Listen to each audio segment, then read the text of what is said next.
care for just a couple of days, and he would be out, and he would be on the road to recovery.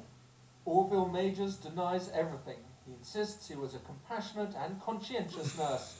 I would never do anything to shorten anyone's life. I'm not God. I like life, I like people, I like caring for people. At one stage, the deaths in the intensive care unit reached what the prosecution calls epidemic proportions.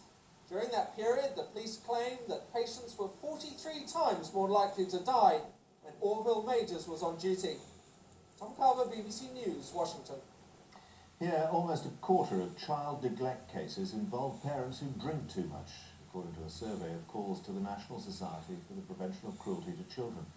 The charity believes the true figure is actually much higher. For Carol, tidying up after the children may not be a favourite task, but it's part of a normal family life, which until a short time ago none of them had. Alcohol used to mar everything. She and the partner she's now left drank heavily, and he in particular would take it out on the children. It made him quite abusive. Mental abuse for the children, and some physical abuse. When they come in from the pub, you'd never know how he'd react.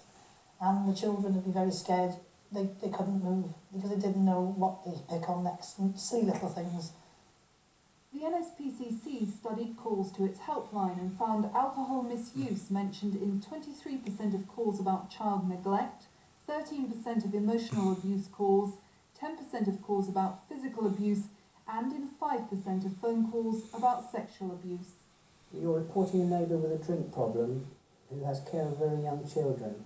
More than 2,200 calls to the helpline were analysed over a 4-month period, and the charity believes, if anything, the problem is underestimated. We would say that you can't be a responsible parent unless you're a responsible drinker as well. And we would accept, wouldn't we, that it's irresponsible to drink too much and be in charge of a car, but it's just as irresponsible to drink too much and be in charge of a child. Carol believes Christmas provides many drinkers with an excuse to down even more alcohol, but for her children, the best Christmases have been the ones since she quit drinking. Alison Holt, BBC News. The Millennium got its own logo today, a special symbol which will be displayed at the thousands of celebratory projects being funded by the lottery. The Commission says its investment in the Millennium Mark is money well spent. Paul Newman reports. It was a logo launch with a difference. The Big M, as it's already been nicknamed, was projected this evening onto a disused power station in South London. The orange crescent is said to represent Britain's new dawn, and officials from the Millennium Commission say it symbolises their efforts. At today's launch of the emblem, the Commission's chief executive said a fresh identity would help dispel any confusion in the public's mind.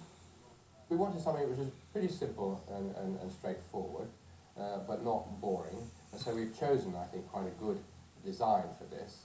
And we want that to be displayed with the projects, and it'll be on our other promotion material, so that it will help explain where lottery money is going to celebrate the new millennium. While the Commission enthuses about its new logo, one leading brand consultant was not overly impressed with the design. I think I might have suggested something that had more passion in it. Something that was expressing not the word millennium, but what it stood for. Something with a little bit more passion, with a lot more energy in it. And something that could be a rallying banner for all of us in this country to stand behind. What we have is a perfectly acceptable monogram mark that no doubt will do its job, but it is a missed opportunity in my view. Ironically, the controversial Millennium Dome at Greenwich may be one venue where the new emblem isn't seen. A separate logo is under design, and it's not clear whether it'll incorporate the M symbol. The Millennium Dome will continue to dominate the arguments about the cost of the celebrations. In the next few months, a detailed announcement will be made on the special features to be incorporated within the dome. Paul Newman, BBC News, Greenwich. In an attempt to bolster its ailing economy, Russia is replacing the ruble. It's what it's calling the new ruble. It's worth 1,000 of the old ones and is supposed to help curb runaway inflation. But as Robert Parsons in Moscow explains, it's not that simple. It may look like pennies from heaven, but in fact it's the Kremlin's New Year present to its long-suffering people, a new ruble. At just 10 to the pound, it knocks 3 zeros off the existing one. A slightly quirky state-sponsored advertising campaign has been preparing Russians for the transition. But nothing to fear, says Russia's top sax player. Crossing off the noughts is like getting rid of the notes. It makes it much easier to count. The central bank says Russia's ready for the change. It's psychological just to make our people, to ensure them that, okay, we have come back to the old stable situation. The government, the central bank, they announced that, okay, we have finished the period of high inflation. Maybe so, but the recent financial turmoil in Asia has exposed the vulnerability of Russia's economic recovery to sudden shifts in world markets. Only the late decision of the central bank to raise interest rates prevented a crisis. And Russia faces a tax problem second to none. 250,000 collectors and methods to make you blanch, but next to no returns. All of which worries Boris Yeltsin. He admits ordinary people have little to show from economic reform. We have a lot of remnants from the past, from the Soviet system, because lots of officials in the high places, first, they don't know how to reform anything. Second, they don't want to reform anything. Even in St. Petersburg, Russia's window on Europe, economic reform is struggling to find its feet. It has the biggest port in the country, but foreign investment has been frightened off by tales of dockside crime and a minefield of Byzantine legislation. St. Petersburg is typical of so much of Russia. High hopes and endeavour choked by red tape and corruption. For the moment at least, bureaucracy and crime still grip the economy in a vice as hard as the Russian winter itself. Robert Parsons, BBC News, St. Petersburg. Now, it was nicknamed Baby by its creators at Manchester University as the very first electronic brain to store a programme that was the forerunner of all modern computers. Next year marks its 50th anniversary, and as our technology correspondent Christine McGurty discovered, Baby's been reborn.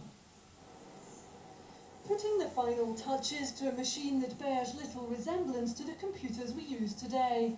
Just a jumble of wires and switches to the untrained eye, but engineer Chris Burton has spent 3 years rebuilding this once groundbreaking computer using the same techniques as the inventors. The scientists who built it called it the Baby, and it marked the birth of the modern computer. The original Baby machine, which operated in 1948, was very important because it was the world's first computer which would hold a stored program. And as such, it's the forerunner of all modern computers that we know today. Manchester University, where anyone who urgently wishes to know whether 2 to the power of 127 minus 1 is a prime number or not, can be given the answer by an electronic brain in 25 minutes, instead of by a human brain in 6 months. It was Tom Kilburn, seen here on the right, who wrote the first computer program and keyed it in himself. 50 years on, he's been helping build the replica, but says nothing can quite match that eureka moment when it first worked perfectly. We saw the digits flashing on the cathode ray tube monitor, cheered like mad, and it was a wonderful moment, never to be repeated. The invention of the original Manchester machine was a landmark in the history of computing, but none of its inventors even dreamed that 50 years on there'd be computers like this in millions of homes around the world. Christine McGurty, BBC News, Manchester. And the main news again tonight. Funerals were held today for the 2 latest victims of violence in Northern Ireland. Billy Wright, the loyalist leader shot dead in the Maze prison on Saturday, was bedded in Portadown, and Seamus Dillon, a former IRA terrorist, apparently killed in revenge, was bedded in Coal Island. That's all from the 9 o'clock news. Good night.